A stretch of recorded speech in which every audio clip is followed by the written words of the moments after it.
پاکستان کے missile programme سے متعلق امریکی ڈائریکٹر نیشنل انٹیلیجنس کا بیان سامنے آ گیا ہے۔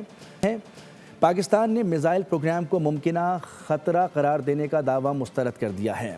پاکستان کے میزائل کو ممکنہ خطرہ قرار دینے کا دعویٰ مسترد کیا گیا ہے۔ ترجمان دفتر خارجہ کے مطابق پاکستان کی اسٹریٹجک صلاحیتیں مکمل طور پر دفاعی نوعیت کی حامل ہیں۔ اسٹریٹجک صلاحیتوں کا مقصد قومی خود مختاری کا تحفظ اور امن و استحکام کو برقرار رکھنا ہے۔ پاکستان کا میزائل پروگرام بین البر اعظمی حد سے کہیں کم ہے۔ بھارت کے مقابلے میں قابل اعتماد کم از کم دفاعی صلاحیت کے نظریے پر مبنی ہے۔ بھارت کے زائد فاصلے تک مار کرنے والے میزائل خطے کے لیے باعث تشویش ہیں۔ پاکستان امریکہ کے ساتھ باہمی احترام، عدم امتیاز اور تعمیری روابط کے فروغ کے لیے پرعزم ہے۔ پاکستان ایک متوازن اور محتاط طرز عمل اختیار کرنے پر زور دیتا ہے۔